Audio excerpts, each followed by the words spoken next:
Alam mo ba, nabubuhay tayo ngayon sa isang mundo na spiritually lost.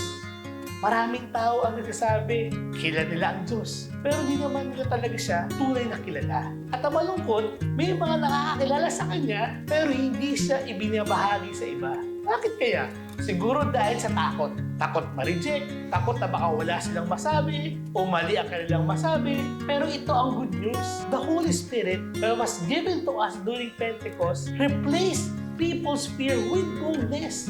Tignan mo si St. Peter, dati Christ denier yan. Pero after ng Pentecost, libo-libong tao ang nadala niya kay Kristo in just one sharing.